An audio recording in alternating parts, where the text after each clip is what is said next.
This is Identity at the Center. If it has anything to do with IAM, this is the go-to podcast. Now your hosts, Jim McDonald and Jeff Stedman. Welcome to the Identity at the Center podcast. I'm Jeff, and that's Jim. Hey, Jim. Hey, Jeff. How are you? Not so bad. Yourself? I'm doing great, man. Nostradamus week is in full swing. You know, obviously we're talking about the future and how things are going to be. Yes.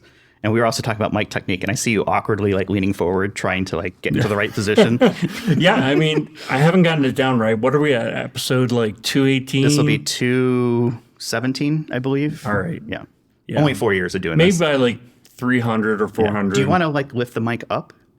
If you would like me to. Yeah, go ahead. I mean, whatever. I feel like you're just trying to appease me, and it's not comfortable, and it makes me uncomfortable. I don't want to have a crook in my neck either. Okay.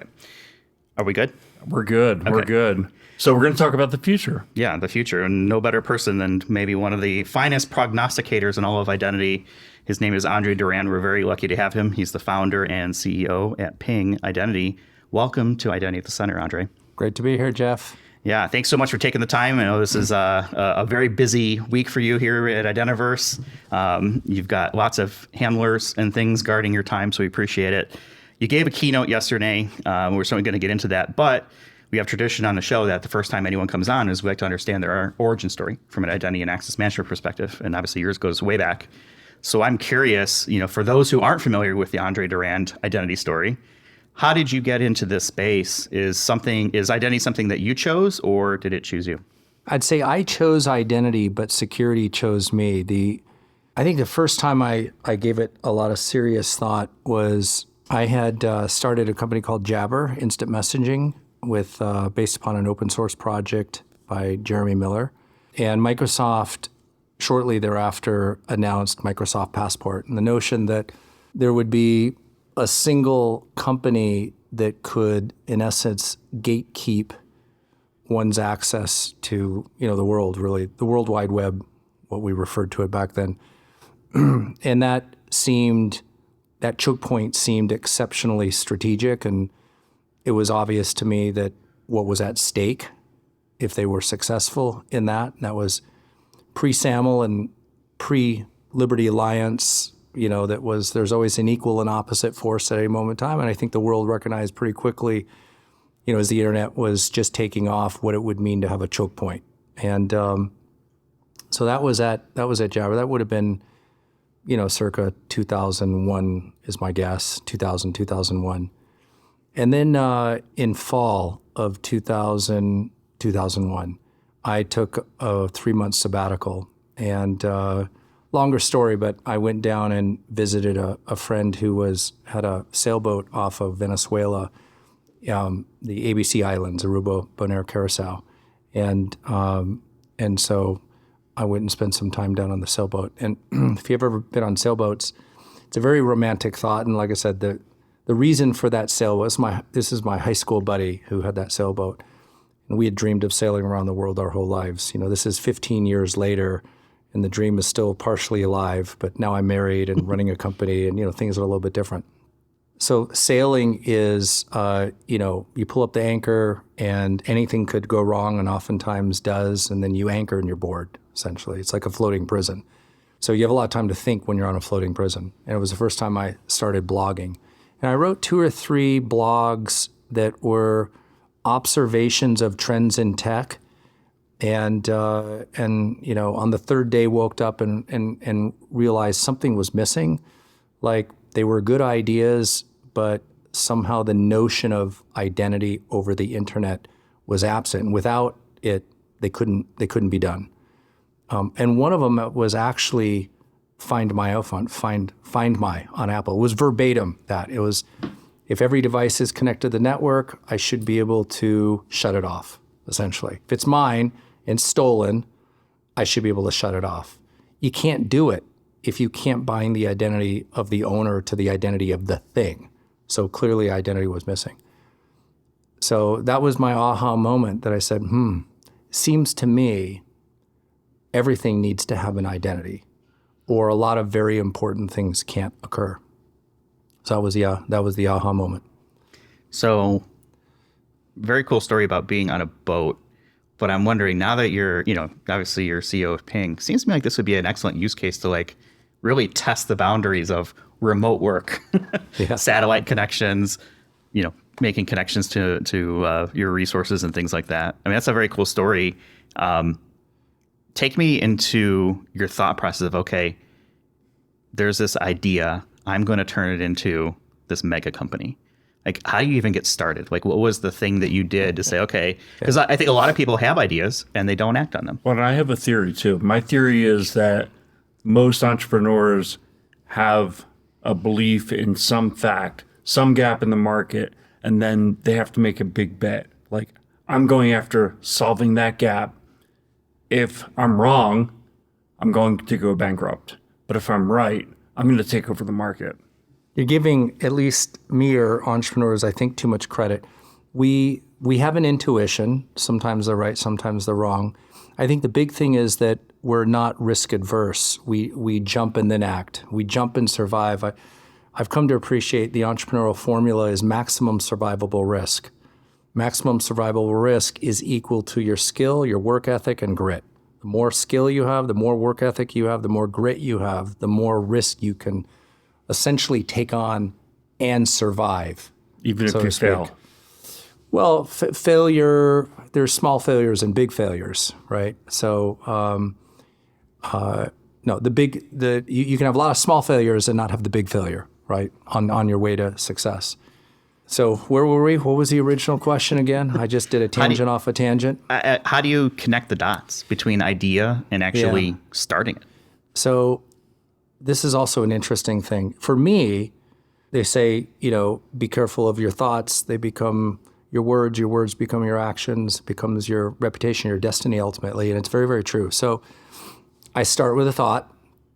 If the thought reaches a threshold of meaningfulness, I guess, and however people define that, then I typically will verbalize it to see whether or not it resonates with my immediate mentors or friends and family. And if there's some resonance there, at some point it becomes a thing you're going to do. What I find is that when it comes to your reputation, and I only discovered this many years later, your words have power if your words are always predictive of your actions. If you have a 1-to-1, I call it a 1-to-1 say-do ratio, if every time I say something, I do it, if I say something in the future, you're going to believe me. In the beginning, you don't know, words are cheap. You don't know whether to believe it. But over time, you gauge people's words to action ratio. If it's 1-to-1, you believe them. So one of the things I did unknowingly early before I had this formula was that I would say I was going to do something knowing that I was risking my reputation. Now I had to follow through. It's one thing to say in your own head, I'm going to do something, but you never verbalize it. The second you verbalize it and you say, I'm going to do it, now you are risking your words. And in a way, you're risking your reputation without knowing it in the future. But for me, it was a way of holding myself accountable. So if I really want to do something and not back out, if I'm afraid I'm going to back out, I'll tell someone I'm going to do it. And come hell or high water, I'm going to do it. Does that make sense? Yeah. Not everyone treats it the same way, but that was my personality. So I told people I was going to do it, and then I was going to do it. That was it. And it was one of those jump and figure it out. On my first day, so January 4th, 2002, I was in my office, and I moved my computer from my office at Jabber over to a blank office, and you have no email, you have no nothing. It's first day, there's no employees, I'm CEO of one. And it's 9 o'clock in the morning and it hits you. I was like, what did I just do? I just started a company in an industry that I know nothing about. Nothing, zero. And what do you do on the first day? And it was about 11 o'clock. And of course, I have no email. Most of us just run our lives off incoming email. And there was no email, so no messages. When's the last time you've seen, you guys are good at your inbox, you've seen your email with no messages? Well, when you start out, day one, there's no message. And no one even has your email. I don't even think that's true anymore because even before you start, your mailbox is already full with onboarding emails and all this stuff. I just remember setting it up and looking at it, and it was blank. And even that is a surreal sort of a thing. It's coming from 100 emails, hit you from every which direction to go to zero. So you're at a dead standstill and know nothing. And I was like, well, I need a logo. and I knew Photoshop. So I opened Photoshop and I did a ping ID, and just for jokes, I did worldwide headquarters. And I printed that off on my inkjet printer and I taped it to the outside of the door. That was day one. I took a picture of it. Ping ID, worldwide headquarters. One person. It was 2 PM and I went home. I guess my point of all of this is that people can overthink the first step. You overthink it. I've always just moved in a direction, one step at a time. Global domination wasn't a thought. It was, this seems important. This seems like a problem that needs to get solved. So I will just start moving in the direction of figuring out how to solve the problem. We normally ask for what's your elevator pitch for what your company does. Yeah. I think most of our listeners have a conception Yeah. of what ping identity is.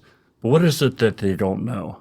What is it that made people think today, Yeah.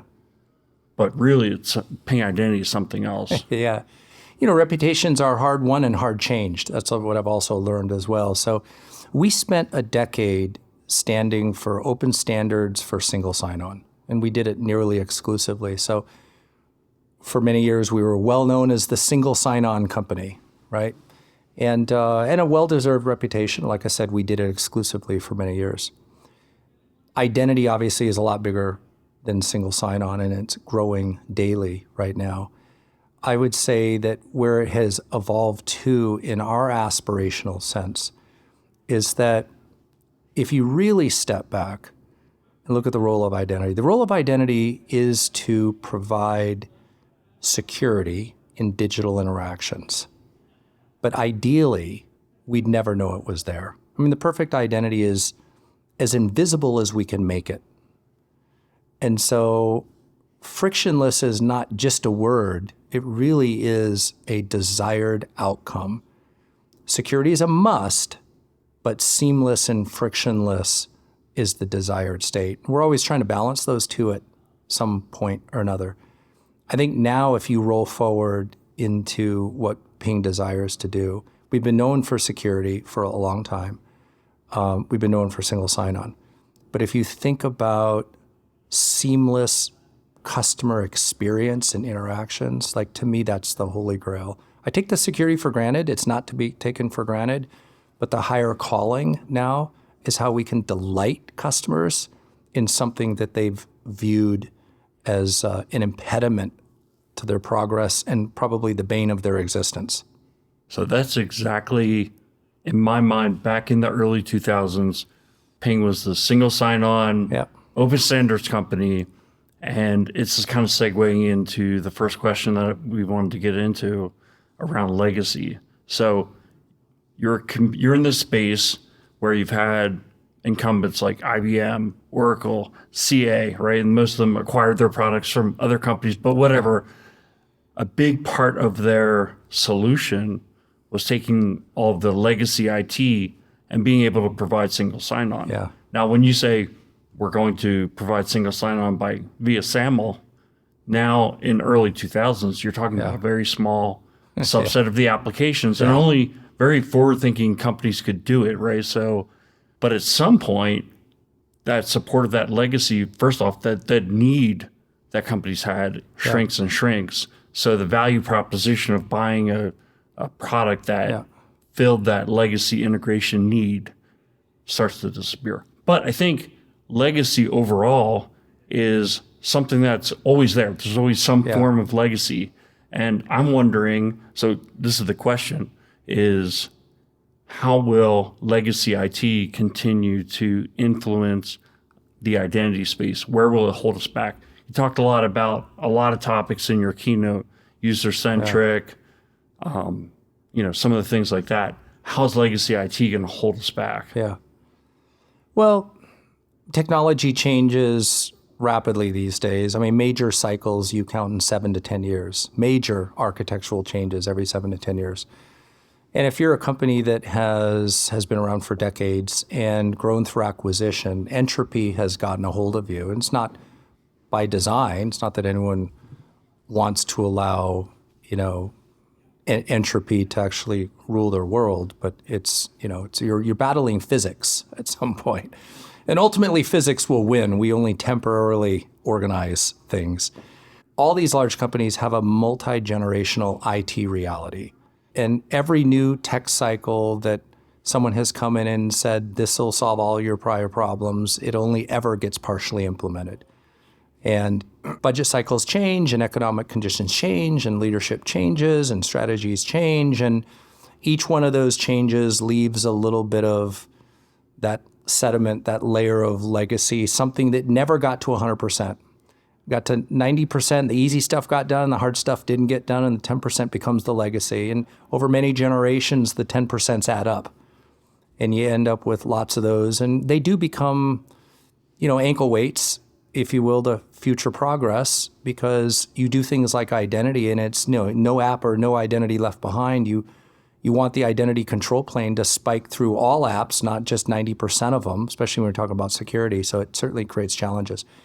But I think I think we are talking physics and a certain reality of humans and cycles and budget timelines, and annual budgets don't necessarily collide perfectly with tech innovation that changes everything. I mean, the world is different 4 or 5 months later that ChatGPT has been introduced than it was 4 or 5 months ago. And notwithstanding the prediction on AI in 21, I still didn't predict this level of change of AI back in 21. So the world is just different today in ways that we couldn't anticipate.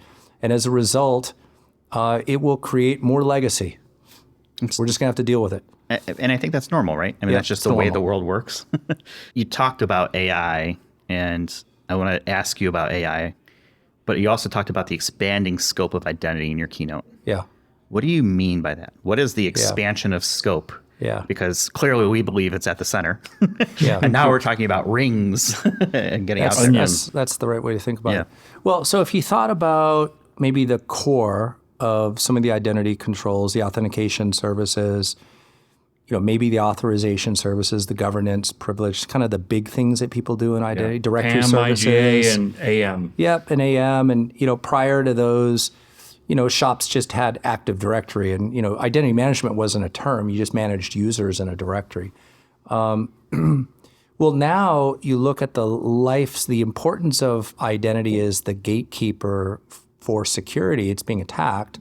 So the things that we're needing to do to add to essentially the controls of identity were not viewed identity centered in the beginning. So look at fraud teams. Fraud teams have very little correlation today. Now, they're in the security team, but they have very little correlation with the identity teams. They're totally separate teams. Yet, if you look at the types of fraud which are occurring, it's identity-based fraud, just happen to be run by a fraud team with very little coordination up until recently. I think only right about now in real time are some of those teams now beginning to talk. And you don't have to go back very far when the identity and access management folks in IT, this was viewed a very tactical administration function in the org. And the CISO, 4 or 5 years ago, you asked CISOs about MFA and about some of these more advanced authorization topics, and they didn't, SAML and OAuth and OID, those were not terms that they were well versed in. You ask them today, and you can see the rise in importance of identity within the security. So it's clearly expanding in scope. The risk and fraud signals is changing that in a pretty significant way right now. It's one of the ways. I also think identity verification. It's also been viewed as kind of its own swim lane, but it's just shades of gray. I don't think about verification as a one and done anymore, and it's not separate from authentication. It's almost like the authentication of first and last resort. You do it before you enroll someone in your authentication system, and if somehow they lose their credentials or device or whatever factors they are to authenticate, you need to re-enroll them. You probably should make sure that you're putting the right carbon with the account. Yeah, that's the unhappy path that we talk a lot about being exploited and people taking advantage of for a variety of reasons. I like to talk about AI. I'm very bullish on where AI has gone. I'm a little skeptical when I talk with identity vendors Yeah. and their use of AI and the terms. The term AI? Yeah, because I think the definition has changed with the advent of, or really the rise of large language models. Yeah. We've heard it AI. was small AI versus all caps bold AI. Right, yeah, in your face, thinking for you, that kind of thing. I guess, where do you see AI taking the identity industry? I mean, I certainly have thoughts, but I'd love to hear from you. Like, we've seen AI in products already, but I think we're dealing with a new generation, a generational shift in what AI actually means. How do you see that impacting the identity industry? Well, so I described AI for bad and AI for good. And, at the end, I think my philosophy on the universe is that everything is an equal and opposite and a yin and a yang and equal proportions, and whether you see it or not. So we are in a bit of a nuclear arms race right now with AI for bad and AI for good. I think the cloning of biometrics and digital channels like voice cloning, the world is, as I said in my keynote, not prepared to have our senses that are so embedded in what it means to be human to basically be fooled. Our senses are now going to be fooled unless you're literally seeing it in front of you physically now. And that's potentially a huge step back if we can't reinsert authenticity back into this. All of that said, if I think on the positive side of AI, obviously it can help us find needles in a haystack and patterns that we wouldn't preconceive or think of. It somehow I think we'll have an ability to do that. So that's on the positive side.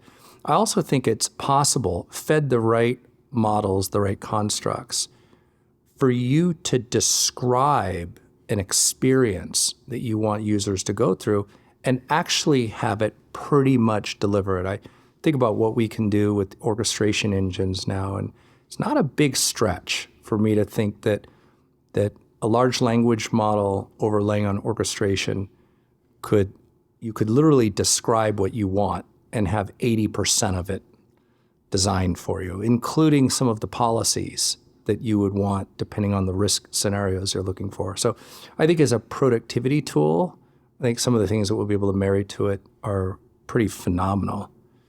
I just worry that those come later and the abuse by the attackers will come first, and it's the delta in time of which the asymmetry in timing with which the technology is used and by whom.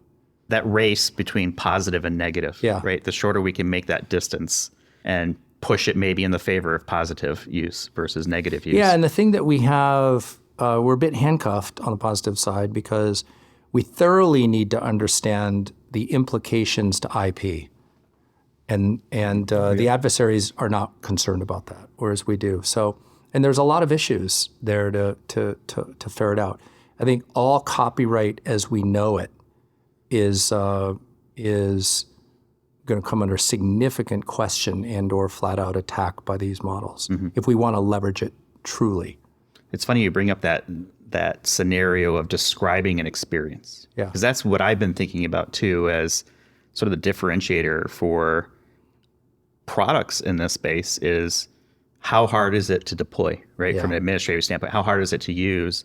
And if I had, the old wizard, right, to get things done, this is the wizard. This is Clippy on steroids, right? Whatever analogy you want to use. Back. Yeah, exactly. Clippy, oh my goodness. Except this time a lot smarter, and he's got an attitude. Yeah.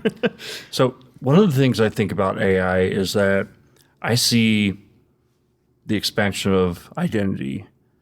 And I don't think the people who can run identity and understand identity can expand at a proportional rate. Yeah. And so I feel like AI's got to be the layer in between where AI can run identity or, to your point, build identity, and a fewer number of people are required to kind of orchestrate what AI is going to do. But I think all technology is about collapsing complexity. And if you think about the ultimate competitiveness is always faster, cheaper. And it's just what new technology breakthrough has allowed us to achieve faster, cheaper, and by what proportions. There's no question AI is a quantum leap in that conversation.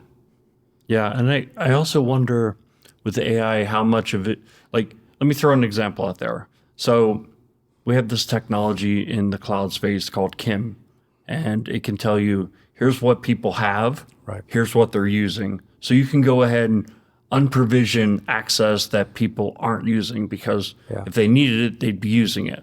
Or people or things or whatever, right? We'll leave that detail for now. If we could take that into enterprise or look at all systems, look at all access, now we're talking about crunching humongous amounts of data, logs from systems at various levels of the stack, and then analyzing it and coming back with something that we can decision on or potentially making automatic decisions on. Well, really, it's kind of like business intelligence and it's a bunch of rules being applied. Is that really AI or not? I say it is because it's solving a problem that we as people we can't solve. It's just too much. Yeah, the whole access, rights, entitlement, privilege, roles, in some ways to apply a static control against an inherently dynamic problem is going to have its limits. And I think we're seeing those limits. I mean, roles are a great example of the 80-20 rule. Like in theory, if I could have 10 roles and 10,000 people, I've got leverage in my access control model. As we head towards zero trust, the need for finer and more granular control of access is never ending. And so we're already at a state where it's like one role per person. Well, that was never the original intent. It's because we've got a model that had a lot of leverage in the 80-20 construct back when coarse and medium-grained authorization was good enough and we're willing to live with it. But it's not good enough. And it's not good enough for the future. Just in time, just enough access has no limits on the granularity with which it wants to be defined. So defining an access control model that is inherently static is simply not, you just see where it's going to break under its own scale. You're not going to achieve least privilege in that model. You're never going to achieve it, which is why dynamic, we're going to have to redefine the future of authorization, not around static concepts or static principles, but around dynamic principles. Now, that creates another set of challenges, which how do you audit that? Exactly. How can you predetermine in a deterministic sense who has access to what when the variables that determined access change? Like if a risk signal is required to pass before I get access, and at that moment in time I didn't pass that risk signal, how could I predict that? So there's a new set of challenges. It's always a new set of challenges when we solve the old problem. But I think that fundamentally we're on a one-way street on many of these technology. You can see that you're heading in one direction only, and you can see these chasms with the current approach flat out breaks. And we must rethink everything to cross the chasm. And on authorization, it's one of those. It is one of those challenges that I see coming up. It seems one of those 3D problems. We've been solving in 2D. Who has access to what? And now we're adding a Z dimension of when, why, right? Well, and we've gone 3D. Yeah. Well, the Z axis could be any variable, right? And that's what makes it ultimately dynamic. Yeah. It's what makes it powerful too. Well, that's where you get the orchestration. Because should you be granted access depends. It's not just your role and your title at that moment in time or your current employment status. It's a whole bunch of other things I would want to include in that decision that I might not be able to encapsulate in some sort of statically defined access control right given 6 months ago. I think there's also something that's been on my mind recently is I feel like the growth in accounts from like 2018, 2019 to today is drastically higher. Yeah. And if you were able to take the ephemeral accounts, the ones where your infrastructure as a code is launching an account, using it for 10 minutes, destroying it, and you don't have the ability to kind of even log that should be in that number as well. That's where you start to see the real expansion of digital identity is that the number of digital identities that we're dealing with has grown exponentially. I don't think that statistic is out there. If you know about it, please send it to me. No, I don't, but you're absolutely right. Because really what we've said, there's no such thing as security when the things that are communicating are unidentified. Like it's impossible. Like to be secure is to identify the two things that are talking. And the two things that are talking many times are not, a human, long-lived human, or a long-lived device, to your point. You'd have these ephemeral objects spin up that are going to communicate for a period of time with something else and need to be authenticated before they're trusted. And yeah, there is a lot more of those. Yeah. I want to get into a little bit of a lightning round here and be respectful of time. We're going to treat it as kind of like a lightning round, word association, and I'm going to say a word. And what I'd like is sort of like your gut reaction. Like, Okay. What are you thinking when you hear the word orchestration? Agility and visibility. Orchestration is now taking what has been embedded in code, I refer to it as custom cement because it's hard to change, and manifesting it into something that looks just like a Visio diagram, but actually runs. It's not just a picture of the logic. It actually is the logic and is what runs. So it's making the invisible logic embedded in the user experiences and rising it up to a level where we can all see it, but most importantly, we can change it quickly. And that agility is required for the future. Identity threat detection and response, the ITDR. Boy, that's a real mouthful. And I've asked my team, what does exactly it mean? Does it mean? And the answer I got was yes. So, a lot of new definitions are very broad, but I guess it was maybe the heart of my prezo yesterday, which is it's one thing to define identity as the heart of security, another thing to realize that it's arrived and we now need to secure our identity. It's a little bit recursive in a sense. And securing our identity infrastructure, not just securing our identity accounts.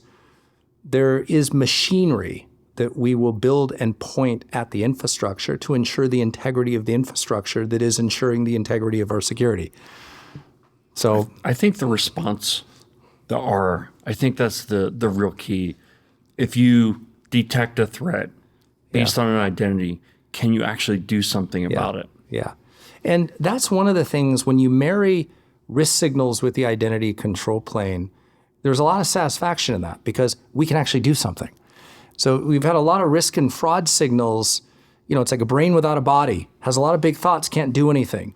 When you marry the ability to act with the ability to think, meaning so you see the risk and then you can do something about it. You can raise the authentication threshold, if you will. You can block access in real time through a policy that is leveraging a risk signal to garner access. So that's that virtuous feedback loop that I referred to. So you're absolutely right. The response part is very, very important. When identity is a control plane, you can respond. That's right. That's the whole theory we had behind identity at the center, was that the identity system could pick up on these signals and then kick in various connected systems that could take action. Bingo. All right, next up, self-sovereign or user-managed identity, decentralized identifiers, identity wallets. Yeah, it's a big topic. Only a minute. First of all, I'm not the biggest fan of self-sovereign identity, the term, only because I don't think it fully respects, or maybe the extreme view, and maybe I don't have it right, but it seems to me a kind of word that denotes I'm in control of everything. And that's not, if you live in a cave and you only interact with yourself, you control everything. We don't live in a cave. We interact with others. And so it's always about finding the balance in a relationship. And you don't want a relationship to be out of balance. You don't want one party to have a little control of the other. So to me, user-centric identity or decentralized identity creates more balance in the identity interchange than we currently have. I don't have as much control as I would like today over sharing my data, because digital data, because I had no way to store and keep it until I had the notion of a wallet on a phone that I control, that's in my pocket, that's in my possession. When you want to know something about me digitally, I can share it with you from my phone. So the ability for me to collect digital credentials, fancy term, but information about myself, fragments of my digital identity, store them in a secure locker, in a secure enclave, unlocked with my biometric, and share it at will is a better privacy and user control model it is sovereign in a sense that I can control the dissemination of but it's not sovereign in the sense that the information on there I created. That's right. There's nothing I would say about myself that has more weight or bearing than necessarily a third party attesting on my behalf. There's a check and balance in that I think we need to respect. All right, last one. It's a single word. Blockchain. The world needs an immutable public record of history as a tool to a lot of things, but it's not the second coming. So I've always viewed it's important, and there's a lot of things you can do with it and on it and around it, certain use cases, but in a lot of ways I feel that we wanted to turn it into more than it necessarily was or is. Is blockchain just another term for, I don't know, the next internet land rush? Who has the biggest blockchain, the best blockchain, the blockchain with most connections? I don't know that I've given enough thought to be qualified to it. I think I've categorized it as an important societal utility to have a distributed, unchangeable historical log. I think there's a lot of utility in that. In a lot of places where and when and how it can improve the efficiency or the transparency of things that otherwise are fairly opaque at best. And that's it. I feel like I've been hearing about blockchain for 5 years now. And I was introduced to it, I don't remember if it was Identiverse at the time or Cloud Identity Summit. Yeah. But it was like 2017 or something like that. And there was this thing called blockchain. What the heck is that? Oh, great. Another new thing I'm going to need to learn in the identity space. You should have bought Bitcoin while you had a chance. Yeah, that's true. I mean, maybe on the Richter scale, if, blockchain is 5 or 6, I think AI is a 9 or 10, just to put it in perspective. So what's next for Ping Identity? I asked this because yesterday in your keynote, you said more to come. Well, we're in pursuit of a user experience that is as frictionless as we can make it. And that's not just an end user experience, that's an administrative user experience as well. So complexity is the enemy. Simplicity is the goal. And we need a lot of smart people and a lot of hard work to simplify what is inherently pretty darn complicated, especially going back to the earlier comment on legacy. It would all be clean if everyone started from scratch, and it's not reality for large enterprises. So our challenge is to allow enterprises to live in a modern world with a lot of legacy and not kill themselves in cost and expertise to get there. And that's a very, very tall order. To achieve that user experience, we are going to have to pre-integrate a lot of independently very sophisticated technologies into a set of patterns that by default can be used by companies to get them to the 90% mark. Whenever we have someone as successful as yourself on the show, I'd like to understand what you fill your brain with. What do you do to sharpen the saw, keep yourself forward looking? Other than listen to the Identity Center podcast. Yeah, Because we know that's just a given, right? Actually, I find a lot of anecdotes for business and life in a lot of different areas, right? So it's like I read tech all the time to get ideas. So I'll give you an example of this. So on the weekends, I now last couple of years, I found kart racing. And there's a little track about 15 minutes away, so I can get there quickly. I keep a couple of karts there. One of my karts is a 6-speed shifter kart. It does 110 miles an hour, pulls 3 Gs. Can pull 3 Gs in the car. I mean, you break ribs, so you wear a rib protector. And I've been doing it for a couple of years, and I'm not great, and it's not like I necessarily care to race. You're just racing yourself to see if you can shave a tenth of a second off. And maybe about 3 or 4 months ago, one of the kids at the track is ranked in Colorado, and he was teaching some of the kid, and I said, hey, can you give me some lessons? Hadn't had any. So he's like, yeah, I'll do that. So he stands in the middle of the track, watches me go around a couple of times, and then I pull in, and he pulls out a sheet of paper, and he kind of drew my path around the track. And then he said something that was so incredibly profound in life and in business, not just in track racing. And he goes, really the goal in track racing is pretty simple. And he goes, any racing. He goes, you're trying to create the straightest lines around the track as possible. So he goes, a lot of times when you approach like a chicane or a set of things, he goes, if you approach every turn as if it were its own turn versus a series of turns, you have to connect them all. He He goes, you're going to find there are situations where you need to sacrifice one turn in order to line yourself up to draw a straight line through the other two. And he goes, you can't do it if you take the first one too fast because your cart ends up here and your cart needs to be right here. And then watch how I can just draw a straight line through the tips of those other turns. And he goes, that allows me, and those once you get through those other turns, it's a big straightaway. So I basically have added to the straightaway by a good 80 feet. And he goes, that gets maximum speed through the track. And you think about life and you think about, do we have the wisdom to sacrifice a turn in order to create the longest straightaway? So to be fast in life requires certain sacrifices. But it was a little bit mind-blowing to hear that advice. And I could just see how in so many places, was I aware that my goal wasn't just to take every obstacle and just on the gas as if every obstacle was its own obstacle, or do I connect the obstacles? And am I willing to sacrifice one to achieve the greater outcome? So now it sounds like you gave this a lot of thought. Did you go back and kind of, while you're sipping your coffee in the morning, reflect on that, reflect on your life and say, here's where I actually did give up a curve to go straight onto? I was pretty sure I never gave up a curve. Let's just be really clear. I was pretty sure you hit everything full throttle and you take every obstacle, you know what I mean, as if it's an independent obstacle and you never really kind of connect them into, it's like chess versus checkers, right? And what he was really saying is to be faster on the track, you're playing chess. You're thinking 2 or 3 steps ahead. You don't treat every move as if it's an independent move. And moves in life are similar. If you viewed everything as simply an independent decision and not a connected decision, you're missing the chess in your own game. Same thing holds true with businesses or any, major decision-making sequence. So I've reflected. First of all, it blew my mind immediately because I knew exactly what he was saying, and I knew that I did it wrong consistently, inherently did it wrong. And there was a wisdom out of a 17-year-old. Yeah.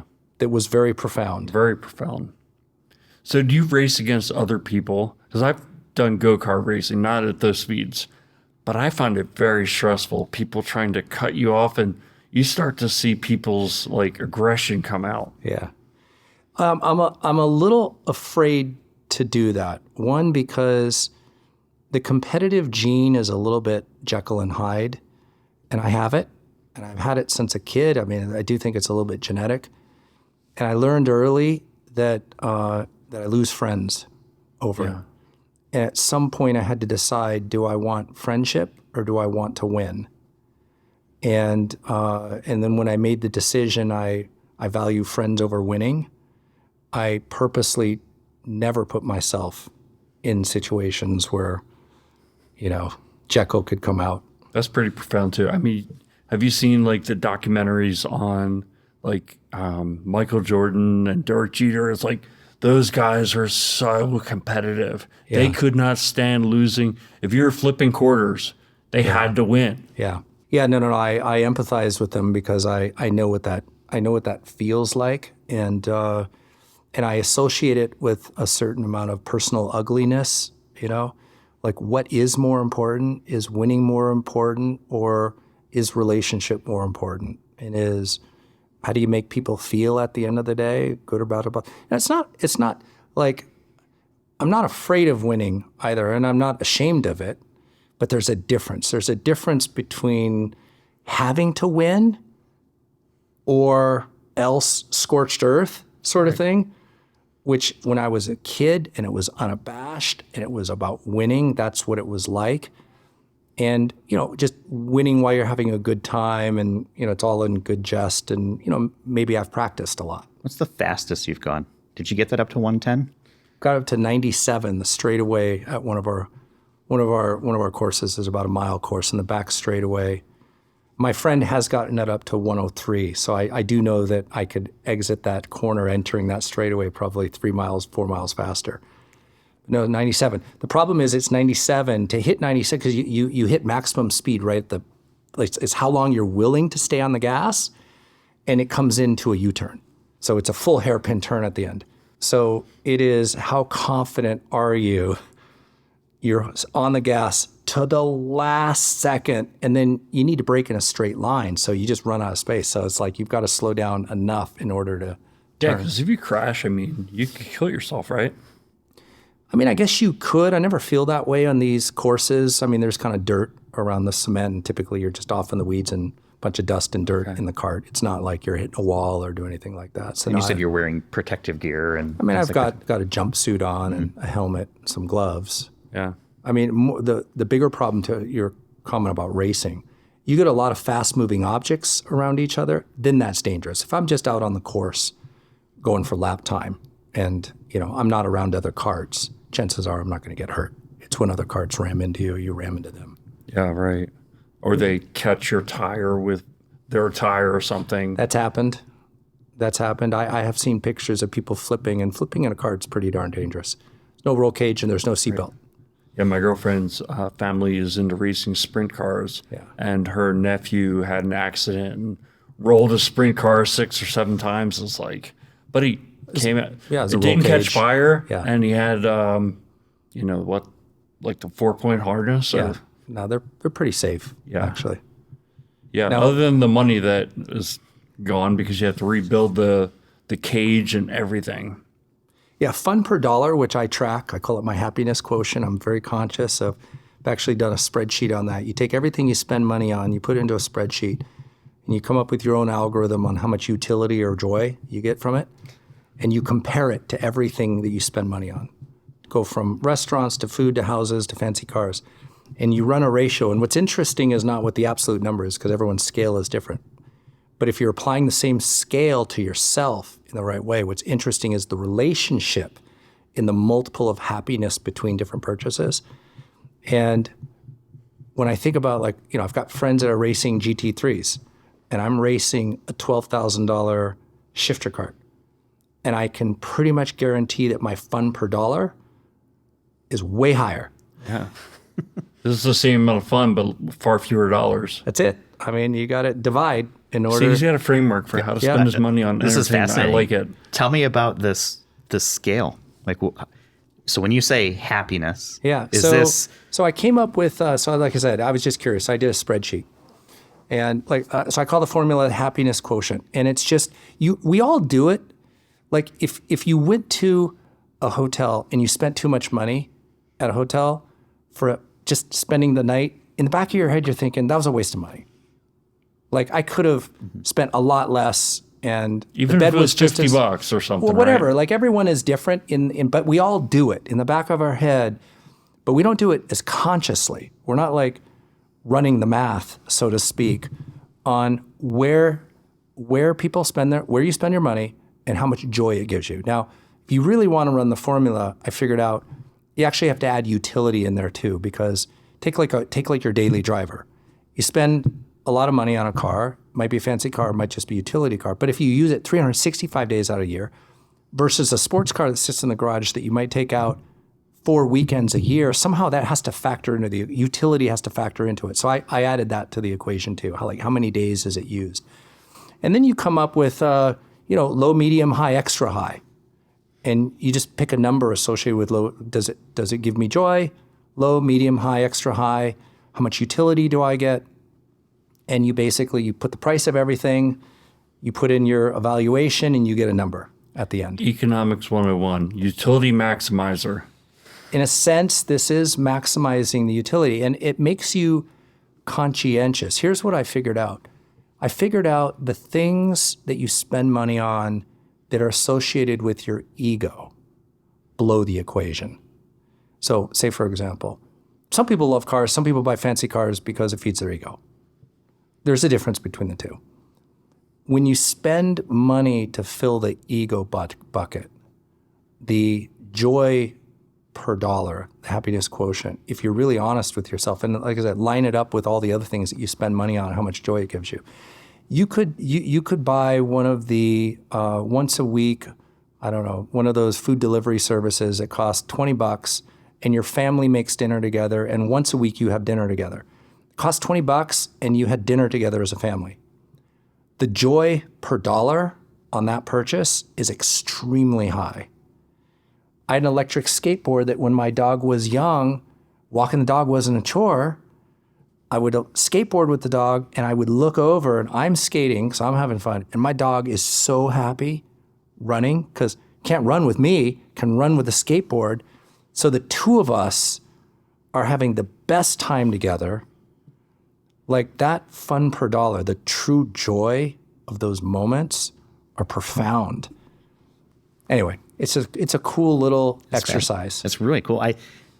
I'm a hacker, and I'm thinking of ways to add biometrics to this.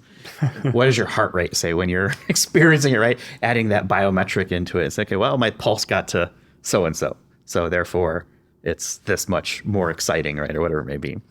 I digress.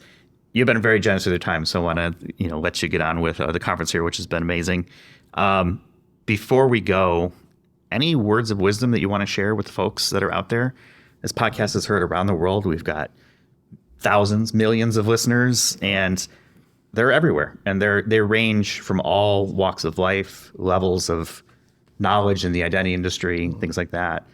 What's something that you would tell somebody in the identity space as we stand here right now, May 31st, 2023? So an identity-specific piece of advice. I would say, and look, this comment will go back a little bit to orchestration. I think taking the time to inherently keep our identity systems agile will pay dividends. Changes in the future at a faster and faster pace. And so if we don't anticipate and architect and or invest in the ability to adapt, we're going to be at a loss. You just will never be able to keep up. You'll always be behind the eight ball, if that makes sense. So it is a conscious investment in future agility, future speed. And I think those are one of the investments that pay outsized dividends. Lots of happiness on that one. I've got one, Jeff, and then I'll pass it to you. So mine was actually keying off something that Andre said about the 17-year-old sage advice, this profound.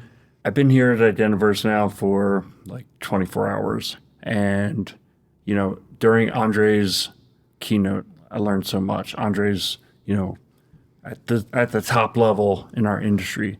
But last night we had an event, and I associated with a lot of folks who are identity practitioners, folks like myself, and a lot of profound thoughts and experiences that people are having. It's just like, I guess the takeaway for me was like, you really can learn from everyone, right? Yeah. It's different people are bringing different things to the table.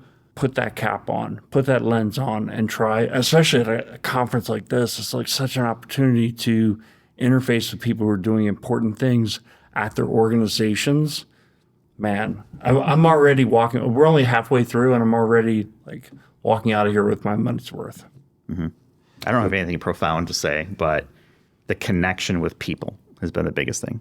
I think we missed it last few years, obviously the pandemic, things being canceled, but the hallway conversations, sitting down in a room with Andre, this is something that, had we done this in the past, it would have been something remote over, a Zoom or equivalent, right? Something like that. But being able to walk through the hallways and see people, it's like, oh, shoot, that's Vittorio in his gorgeous locks of hair, right? I mean, it's things like that, right? Walking down the hall, or, seeing David Lee, the Identity Jedi, or seeing Andrew Chantophone, I Am Matters, right? Or all things identity. Having really the who's who of identity in one building, and not even just one building, in a really kind of compact area of part of the building, and be able to see these people and talk with them has been the best part. And it's something that I've been coming to Identiverse for years. I think this is my 7th, if I recall. And it gets bigger and bigger and bigger every time. It's shifted from cloud identity. Obviously, this because it started as a ping, thing. And it's the home for the ID Pro organization. And we've seen this community pop up. And I think that's the thing that, for folks who don't know, the identity community is very welcoming. You can talk to literally anybody. I mean, here are you and I talking to Andre, and we're having a conversation about identity and happiness, quote, things and things like that. And it's cool. And that's not uncommon in the identity space. We have conversations, you and I were very fortunate to talk with a lot of folks. But those folks are just as generous with their time on the show floor in a hallway, whatever it may be, and they're all very receptive. And I think that's from a profound standpoint, I recognize that and I don't dismiss it because it was gone for so long and it's back, baby. You don't take these moments. You realize that conferences, you don't create a nuclear reaction without containment. Heat in ideation and learning comes with close proximity. And so what we do in conferences, there's a time and a place, very short amount of time and very confined space in which we improve the odds of what I refer to as curated serendipity. The serendipity of seeing, you know what I mean, Vittorio or others walk down the halls happens more here than out in the wild. Mm-hmm. And you never know when everyone is sharing the same mind space and problem space, how the ideas. We always see, and maybe one of the biggest joys I had in conference business was you always see an acceleration of the groupthink that comes out of 2 days. The whole industry takes a leap as a result of 2 days of being together. And that's special. It does. Let me tell you a story. It was Chicago a few years back. I don't know if it was Identiverse at that point. Actually, it might be because I think it was the original year that ID Pro was founded. And we were in the Chicago building. I don't remember what it was, but it was downtown. And I saw you, and you were standing off to the side. And I walked past you, and I was like, I should have introduced myself. And I've been kicking myself ever since then. So this, I think it was 2016. And I was like, I missed my chance. Yeah. Here we are, 7 years later. Full circle. Yeah. Thank you for taking the time with us. My pleasure. Thanks, guys. You've been listening to Identity at the Center.